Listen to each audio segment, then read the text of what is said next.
العالمين وأشهد أن لا إله إلا الله ولي الصالحين وأشهد أن نبينا محمد رسول الله صادق الوعد الأمين. اللهم صل وسلم وبارك على نبينا محمد وعلى آله وصحبه المجاهدين الصالحين المؤمنين المحتسبين الذين قال لهم الناس إن الناس قد جمعوا لكم فاخشوهم فزادهم إيمانا وقالوا حسبنا الله ونعم الوكيل. رضي الله عنهم وأرضاهم أجمعين. أما بعد الإخوة، أوصيكم وإياي بتقوى الله عز وجل، فاتقوا الله سبحانه وتعالى كما حثكم بذلك في كتابه، فقال عز وجل: يا أيها الذين آمنوا اتقوا الله حق تقاته ولا تموتن إلا وأنتم مسلمون. وقال تعالى: يا أيها الذين آمنوا اتقوا الله وقولوا قولا سديدا يصلح لكم أعمالكم ويغفر لكم ذنوبكم ومن يطع الله ورسوله فقد فاز فوزا عظيما. أيها الأحبة، فإن موضوعنا اليوم فهو أهمية العقيدة الصحيحة للمسلم. قبل أن أشرح هذا الموضوع يجب أن نعرف الفرق بين العقيدة والتوحيد، لأن هاتان كلمتان أو هاتان مصطلحتان متقاربتان، إذا اجتمعا افترقا وإذا افترقا اجتمعا. فاعلم رحمكم الله أن التوحيد هو إفراد الله بالعبادة، أما العقيدة فهو الإيمان بالأركان الستة وما يتبع ذلك من الأمور الاعتقادية التي يجب الإيمان بها إيمانا جازما. وقد كان الناس أمة واحدة، وقد كان الناس على التوحيد منذ خلقهم الله سبحانه وتعالى، ثم حدث الشرك بعد ذلك. يقول عز وجل في هذا الشأن: كان الناس أمة واحدة فبعث الله النبيين مبشرين ومنذرين. وقال تعالى: وما كان الناس إلا أمة واحدة فاختلفوا. واعلم رحمكم الله أن مصدر التلقي عند أهل السنة والجماعة هو الكتاب والسنة. ففي الكتاب والسنة اجتمع أهل السنة والجماعة، فالله سبحانه وتعالى قد بين لنا هذا الاجتماع في هذين الوحيين. فعند أهل السنة والجماعة فمصدر تلقي عند أهل السنة والجماعة الأحكام والعقائد وكل أمور الدين فهو كتاب الله وسنة رسوله صلى الله عليه وسلم. يقول عز وجل: وما اختلفتم فيه من شيء فحكمه إلى الله. وقال في موضع آخر: اتبعوا ما أنزل إليكم من ربكم. وأما سنة رسول الله صلى الله عليه وسلم كمصدر تلقي عند أهل السنة والجماعة يقول عز وجل: وما ينطق عن الهوى إن هو إلا وحي يوحى. وقال في موضع آخر: فإن تنازعتم في شيء فردوه إلى الله والرسول. Respeitar os irmãos e irmãs, todo louvor pertence exclusivamente a Allah subhanahu wa ta'ala, aquele que nós adoramos sem associar a nada nem a ninguém. Allah subhanahu wa ta'ala, ele é único, indissociável. Allah, ele é o Criador de tudo que existe entre os céus e a terra. Allah tem o conhecimento daquilo que está nos nossos índios, tem o conhecimento de tudo que existe entre os céus e a terra, e também tem o conhecimento do oculto, tem o conhecimento do passado, do presente e do futuro. Allah nada se compara, nada se assemelha, nada se iguala a ele. Portanto, Allah subhanahu wa ta'ala, por este facto de nos ter agraciado com todas as dádivas que nós possamos imaginar, Ele quer apenas de nós que o adoremos sem associar a nada. O adorar Allah subhanahu wa ta'ala sem associá-lo a nada parece um termo muito inocente, mas carrega por trás disto muita coisa. E este é o nosso tema de hoje, falar da importância da unicidade de Allah subhanahu wa ta'ala, de aprendermos acerca da unicidade de Allah subhanahu wa ta'ala, a crença em Allah subhanahu wa ta'ala e a sua implementação. Muitas das vezes, quando nós falamos do Tawhid, da unicidade de Allah, quando falamos de Arkan al-Iman, da crença, portanto, dos pilares da fé, quando nós falamos daquilo que é praticamente a essência do Islã, muitos de nós falamos, mas muitos de nós ignoram o significado mais profundo dessas palavras. Não é suficiente você dizer La ilaha illallah Muhammad Rasulullah para dizer que conhece o Tawhid, conhece o Aqida. Portanto, quando nós falamos de Tawhid, da unicidade de Allah subhanahu wa ta'ala, estamos a quer-se dizer com isso que deve-se adorar exclusivamente a Allah subhanahu wa ta'ala. Deve-se dar a exclusividade em qualquer ato de adoração a Allah subhanahu wa ta'ala. E também quando nós falamos da Aqida, da crença, significa com isto que tudo que tem a ver com aquela convicção em termos de adoração, a convicção que você tem, portanto, deve ser também esta convicção, não deve haver nenhuma, nem por um segundo, alguma dúvida, alguma incerteza. E esta crença, portanto, resume-se naquilo que são os pilares da fé, al-Iman billah, a crença em Allah, na existência de Allah.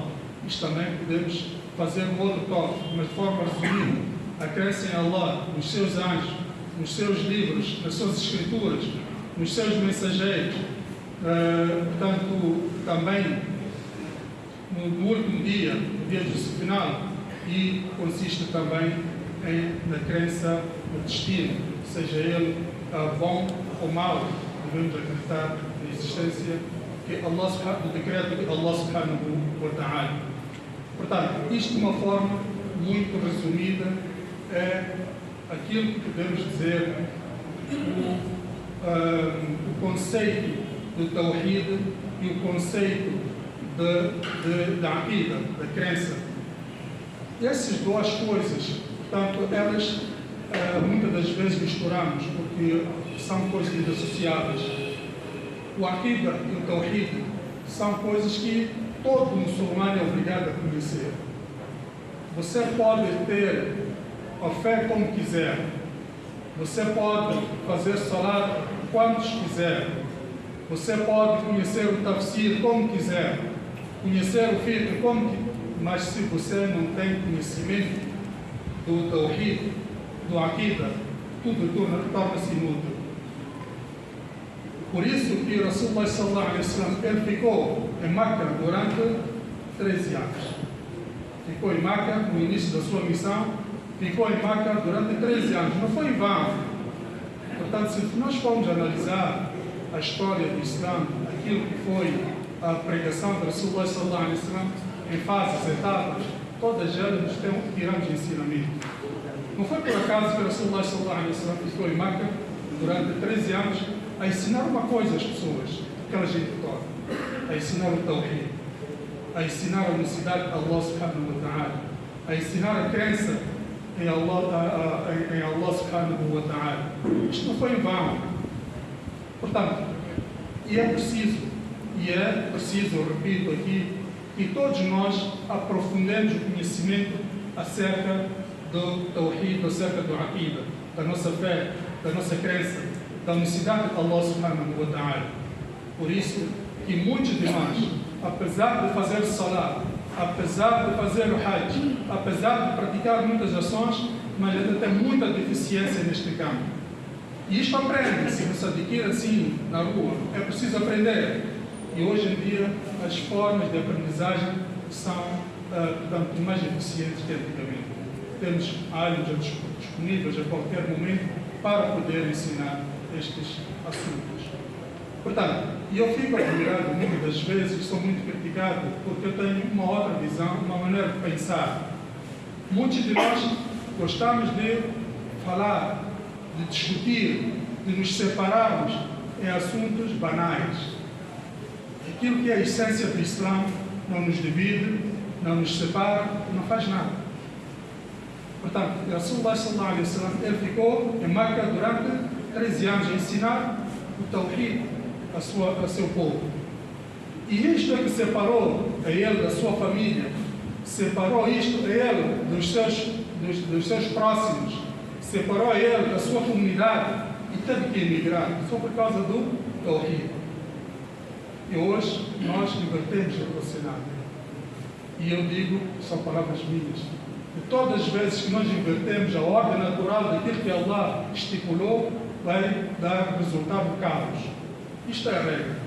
A partir da altura que nós invertemos a ordem daquilo que Allah estipulou, instituiu, e nós vamos inverter, vai resultar no caos. E o caos consiste no castigo de Allah subhanahu wa ta'ala de várias formas. Portanto, dizia eu que muitos de nós nos envolvemos em aqueles massais muito grandes e, para não fugir à regra, já agora estamos no Ramadã, queremos saber se a lua nasce, não nasce, se a lua foi vista, não é possível ser vista, devido famílias, devido amigos, não se fala, deixa de se falar. Isto eu considero coisa banal. Aquilo que é o essencial, que nós, muitas das nossas famílias, das nossas amizades, cometem o shirk, cometem o politeísmo, cometem a idolatria, praticam o bid'ah, que tira fora do Islã, isto não nos separa. Isto não nos separa. Por isso, irmãos, não foi por acaso que Rasulullah sallallahu alaihi wasallam permaneceu em Meca durante 13 anos a ensinar às pessoas o que é o Tawhid, o que é o Aqida. E só depois deles, vou dar só um exemplo, um hadith que consta de Rasulullah sallallahu alaihi wasallam. كنت نهيتكم عن زيارة القبور ألا فزورها فإنها تذكركم الآخرة. Rasulullah sallallahu alaihi wasallam proibiu, na primeira fase, proibiu aos muçulmanos de Meca de visitar as sepulturas, de visitar os cemitérios. Por que ele proibiu? Porque ainda não estava enraizado dentro deles a verdadeira essência do Aqida, a verdadeira essência do Tawhid, não estava enraizado. Só depois de ele ter certeza que eles já conhecem, já estão implementando este Aqida, este Tawhid, é que autorizou a eles a visitar o cemitério e disse: agora já podem visitar as sepulturas, porque na visita às sepulturas eles irão fazer-vos recordar da morte. Então vejam só que Rasulullah sallallahu alaihi wasallam foi muito atencioso quanto a este aspecto do Aqida. E nós estamos a saltar, ainda não é o Aqida, ainda não está bom, mas que nós saltamos para uma outra fase. E mais aí, quando Allah criou a humanidade, desde a primeira geração, criou a eles um Tawhid. Eles não sabiam outra coisa senão adorar exclusivamente a Allah subhanahu wa ta'ala. Não iam os curandeiros, não iam os feiticeiros, não faziam adivinhas, portanto não faziam sortilégios, etc. E depois de algum tempo, então começou o shirk. O Shaitan também facilitou e ajudou a eles a cometer o shirk. Este é outro tempo que não vem aqui para casa. Portanto, só para referenciar que quando Allah criou a humanidade, criou a eles o Tawhid. Eles só e só adoravam Allah subhanahu wa ta'ala e, portanto, não cometiam politeísmo, idolatria ou qualquer tipo de heresia. كان الناس أمة واحدة. A humanidade era uma única só. E este deve ser também o nosso lema de tornar a nossa uma única um único povo que se junta neste kalima La ilaha illallah. Este é que deve ser. Mas não é só dizer La ilaha illallah, como muitos de nós temos muito jazbar quando alguma coisa acontece, La ilaha illallah, depois não sabemos qual é o significado disto. É preciso aprender isto. E este kalima tem um impacto, ele impacta nos corações das pessoas que conhecem o significado disto. Este kalima pode-se estudar durante anos para se conhecer melhor. Você vai morrer sem conhecer na totalidade a verdadeira essência deste kalima, mas nunca impede de se aprender. E Allah subhanahu wa ta'ala hoje enviou profetas e mensageiros para advertir as pessoas para voltarem a esta situação, a este estágio de Ummatan Wahida, de um povo. E também é preciso aqui referenciar que, para nós, Ahl Sunnah wal Jama'ah, as fontes primárias para poder você praticar o Tawhid, praticar o Aqidah, praticar o Islã de uma forma generalizada, é o Corão e Sunnah de Rasulullah sallallahu alaihi wasallam. E muitos de nós também dizemos isso, mas não sabemos o que isso significa. Muitos de nós só sabemos dizer que eu sigo o Sunnah, o Corão e o Sunnah, mas não aprendemos o Corão, não aprendemos o Sunnah e queremos discutir assuntos mais delicados. Isto é que eu considero inverter a ordem das coisas. Portanto, Allah subhanahu wa ta'ala, eu quando dizia que as fontes primárias para você aprender, para implementar o Islã, o seu imã, a sua fé, consiste no Kitab e no Sunnah. E este Kitab e Sunnah também é a única fonte para que nós tornemos uma só nação. Uma só nação que diz La ilaha illallah. Fora disto não há de encontrar. Infelizmente, hoje em dia, nós vamos mais para a emoção do que a razão. E quando aparecem grupos que praticam ações que nos cativam, que nos deixam emocionados, a gente adere a esses grupos ou simpatizamos com esse grupo. Quando há outro grupo que não se baseia na emoção, baseia-se na razão, e essa razão na base do Corão e do Sunnah, porque não é da sua conveniência, então aí cria inimizade. É o que está acontecendo hoje. É o que está acontecendo hoje. Portanto, por que eu disse que as fontes primárias no Islã é o Corão e o Sunnah? Porque Allah subhanahu wa ta'ala quer isto. Não são palavras minhas. Porque Allah subhanahu wa ta'ala já nos disse que as fontes são estas. São vários ayats, eu iria trazer para nós hoje aqui, onde Allah subhanahu wa ta'ala, portanto, nos diz: وَمَا اخْتَلَفْتُمْ فِيهِ مِنْ شَيْءٍ فَحُكْمُهُ إِلَى اللَّهِ.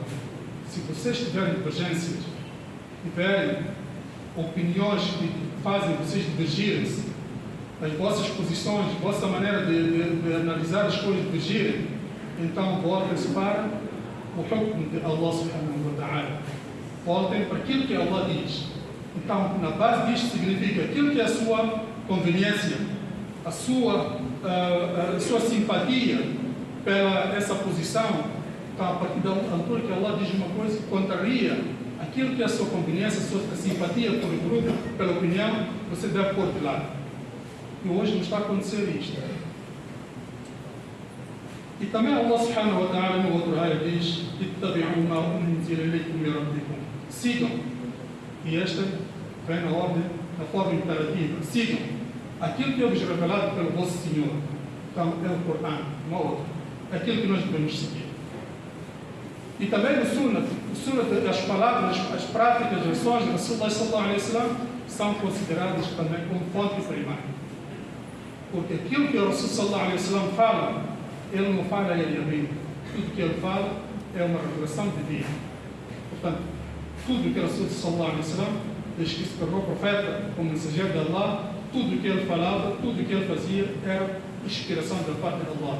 Por isso que é considerado revelação também as palavras de Rasulullah sallallahu alaihi wasallam, e elas também servem como código para nós nos regermos como muçulmanos, tanto individualmente como coletivamente. Por isso que Allah subhanahu wa ta'ala diz: فَإِنْ تَنَزَعْتُمْ فِي شَيْءٍ فَرُدُّوهُ إِلَى اللَّهِ وَالرَّسُولِ. Se vocês divergirem, Allah é que diz isto. Se vocês divergirem em algum assunto, então voltem-se para Allah, para o livro de Allah e para o seu mensageiro, para o Rasul sallallahu alaihi wasallam. Portanto, eu trouxe este assunto propositadamente para chamar à razão, primeiro a mim, aos irmãos, que nós nunca nos devemos guiar pela simpatia de um grupo ou do outro.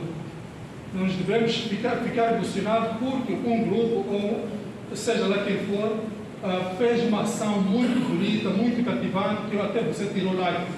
Mas a partir da altura que este grupo não se enquadra dentro destes preceitos referenciados anteriormente, então não nos interessa. não nos interessa hoje. E para você fazer parte deste grupo, Ummatan Wahida, uma única nação, é preciso aprender o Tawhid. É preciso aprender o Aqida. Você ter noção disto, para não sair. Muitos dos grupos desviaram-se daquilo que é a essência do Islã e já não fazem parte daquilo que Allah subhanahu wa ta'ala quer de nós, porque eles deixaram de seguir o Kitab e Sunnah, seguiram as suas paixões, seguiram as suas posições pessoais e deixaram de seguir aquilo que o Rasul e Allah subhanahu wa ta'ala, seu mensageiro, nos ensinam. E infelizmente muitos de nós, porque não conhecemos a verdadeira essência do Tawhid, então nos inclinamos para grupos, nos inclinamos para algumas posições que ferem aquilo que é a nossa crença. E eu vou dar um exemplo muito prático, pode até ser um pouco, mas é preciso dizer. Há muitos grupos que não são muçulmanos, mas eles se identificam como muçulmanos. Mas de Islã eles não têm nada. Por quê? Porque eles deixaram de fazer parte daquilo que é a orientação de Allah subhanahu wa ta'ala e do seu mensageiro. Há um grupo, por exemplo, que a uma dada altura eles reivindicaram que o Ali, radiallahu anhu, o quarto califa, ele foi, portanto, aldrabado. Ele, depois da morte de Muhammad sallallahu alaihi wasallam, devia ser o califa. E o mesmo grupo diz também que este Ali chegaram até esse extremo, que tem algumas das qualidades e atributos de Allah subhanahu wa ta'ala. Dizem isso, a crença deles. Que o Ali tem atributos de Allah subhanahu wa ta'ala. E este mesmo grupo chegou ao extremo de tornar Abu Bakr, tornar Umar, radiallahu anhuma, como cáfiros. Este grupo diz ainda que o Iblis, la'anahullah, é melhor que Abu Bakr e Umar. Este grupo diz isso. E insulta a nossa mãe Aisha, radiallahu anha.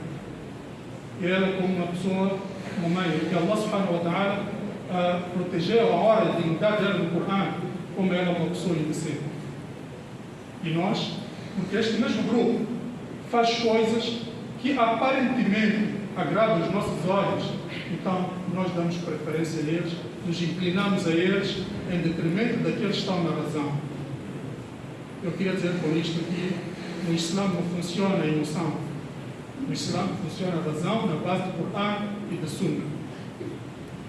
E porque este grupo, aliás, só para ter uma ideia, este grupo que eu estou aqui a falar dele, a sua origem tem a ver com um judeu. Um judeu, Abdullah bin Saba, que ele, portanto, aparentou ser muçulmano, abraçou o Islã e começou a criar fitna, até ao extremo de dizer que o Ali tem os mesmos atributos, alguns dos atributos, algumas das qualidades de Allah subhanahu wa ta'ala, e foi criando esta fitna toda. E este grupo existe até hoje. Existe até hoje. E este grupo aparenta estar a defender os interesses dos muçulmanos e não está a defender nenhum dos interesses dos muçulmanos.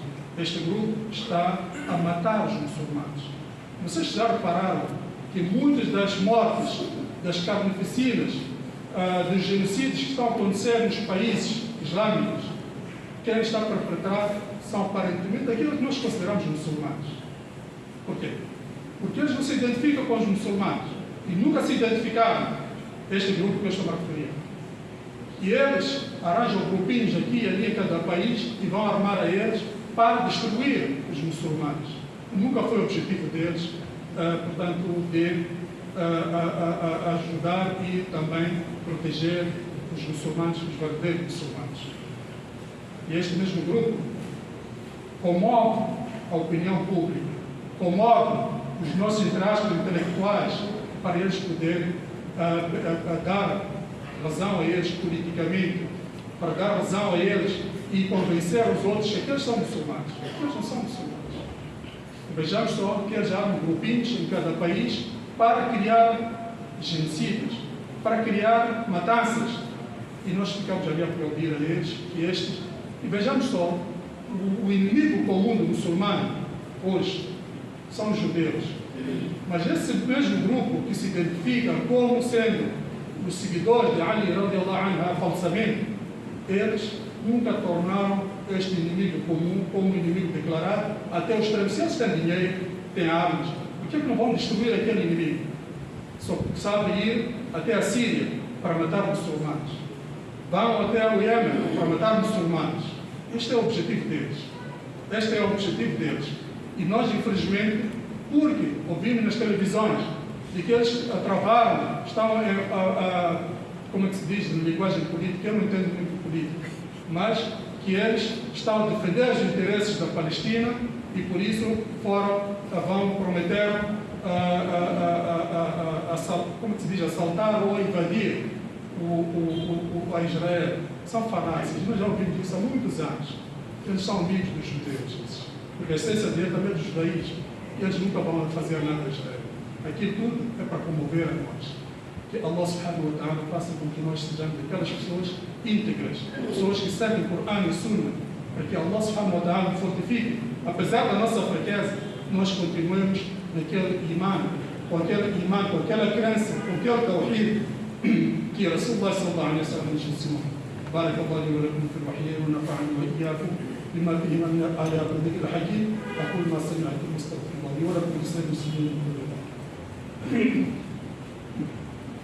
الحمد لله حمدا كثيرا كما امر والصلاه والسلام على سيد البشر الشفيع المشفع في المحشر صلى الله عليه وعلى اله وصحبه اتقوا الله فان الله مع المتقين فقال تعالى ولم يزل قائلا عليما وامنا حكيما وتشريفا لقدر المصطفى صلى الله عليه وسلم تعظيما ان الله وملائكته يصلون على النبي يا ايها الذين امنوا صلوا عليه وسلموا تسليما وقال عليه الصلاه والسلام من صلى علي مرة واحدة صلى الله عليه بها 10 اللهم صل على محمد وعلى آل محمد كما صليت على إبراهيم وعلى آل إبراهيم وبارك على محمد وعلى آل محمد كما باركت على إبراهيم وعلى آل إبراهيم إنك حميد مجيد وارضاهم عن الخلفاء الراشدين أبي بكر وعمر وعثمان وعلي وعن سائر صحابة رسول الله أجمعين وعنا معهم بمنك وكرمك وإحسانك يا أكرم الأكرمين اللهم أعز الإسلام والمسلمين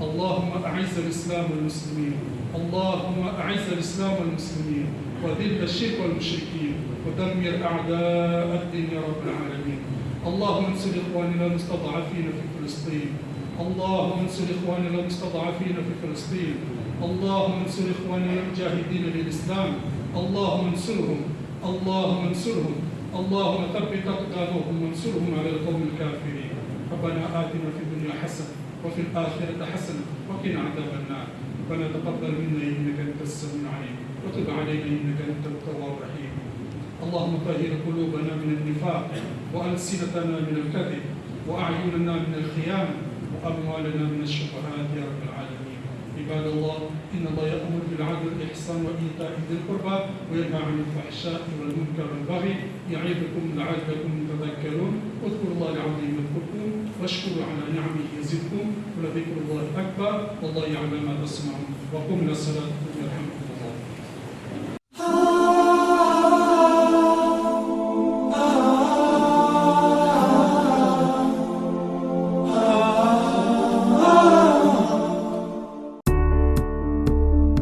O Centro de Diagnóstico Avançado preparou um pacote promocional para si, alusivo ao Mês da Mulher. Por apenas 3.000 meticais, tem acesso à consulta de ginecologia, ecografia ginecológica, despiste de cancro de colo e da mama e muito mais. Não perca tempo, faça já o agendamento. Campanha válida apenas neste mês de abril. Centro de Diagnóstico Avançado.